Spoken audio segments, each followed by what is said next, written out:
Hello. Let's get rid of that on there. There we go. Right. Got given a guitar to have a little look at.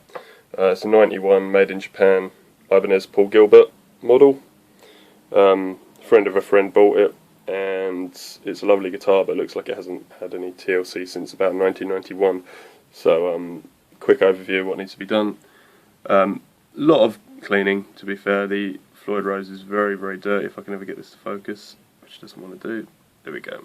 Very, very filthy.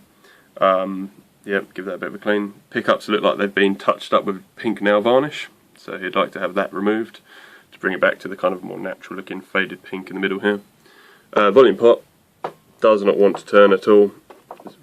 Oh, look at that, very, very stiff. So I'll investigate that.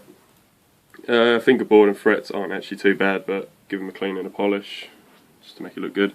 And the locking nut, I could do it with a little bit of a clean because it's kind of looking a little rusted. So yeah. So first things first, we need to remove the strings. That way I can get to the bridge and all of the components that need work on. With the strings removed, I take out the bridge. The bridge was in need of a very, very good clean. It was very, very filthy. And actually inside the cavity was filthy as well, as you can see in this next shot. I cleaned out, well, as you can see I cleaned it with a Q-tip and it's grim. The purpose of taking out the bridge is so I can actually strip it down completely, take off every single component of it, give it a good clean, lubricate it properly as well, and enable it to function optimally. The other parts, such as the locking nut and any of the other sort of screws and metallic bits, pop them in a little dish. Here's a Seymour Duncan pickup box, makes very good little dishes for things like this. Pops it all in, squirt them all with WD-40 and just let them soak in there for a while. All the time I was working on the bridge, these bits were just soaking. Got off all the rust and the grime. Here's the bridge afterwards. Like I said, it was stripped down, every bit was cleaned. Took me probably about an hour and a half to do. Didn't bother filming it because, well, I couldn't be bothered really. Anyway, so after that I padded it down just to get off the excess lubricant and left it there to kind of dry off. Next was the knob. Very, very stiff knob. If you do have a stiff knob, like many men do, you could use something like a bank card, or I used a plectrum actually to get the knob off.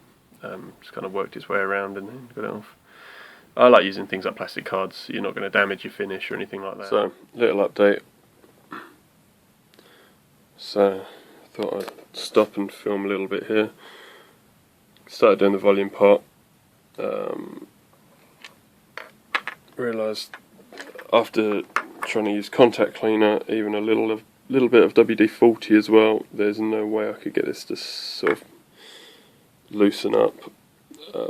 So I figured I'd just replace the pot. Also, 3 of the wires pinged off while I was removing the switch to clean it. So, probably could explain why the output's a little bit lacking.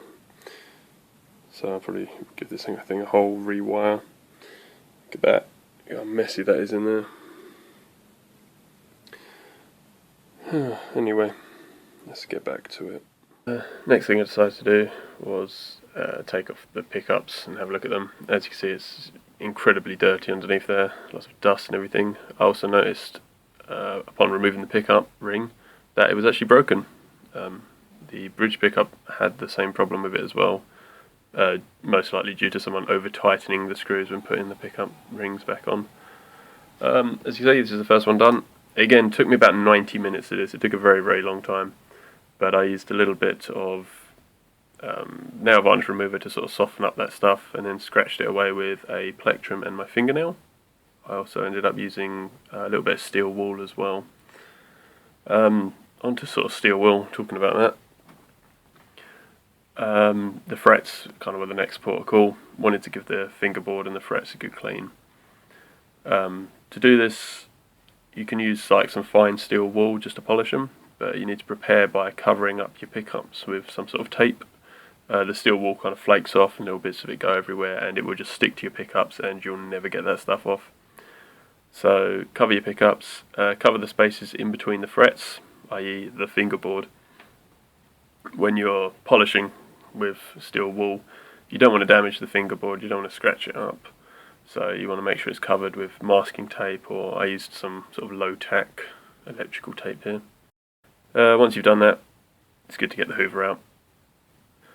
Let the hoover suck up all of the mess, all of the excess steel wool. Then yeah, sort of use a bit of sort of the old lemon oil or sort of cleaning spirits that you can buy in guitar shops to clean the fingerboard. Hydrates the wood again, gets off any gunk and stuff like that as well. So it's worth doing. You don't want to use too much though, just enough. As you can see here, the volume pot still hasn't been put in. I did actually replace the volume pot and rewire the guitar, I just forgot to film it. Then the obligatory metal test, playing sort of your generic metal riffs. It's the best way to test if a guitar's working. Yeah, absolutely. So yeah, here's a few sort of before pictures. This was when I first received the guitar and overlooked it and wrote down what I needed to do, and took a few photos just because. But yeah, it was a fun guitar to work on. Turned out really well. Lovely guitar as well. Incredibly thin neck, if that's your thing. And painted on bright pink F holes as well, which is pretty cool. Yeah, turned out quite well. I hope this is a lesson to people that own guitars that are quite old, is to clean them and maintain them, and it makes them look a lot nicer. Anyway, hope you enjoyed watching this, and I'll see you when I see you.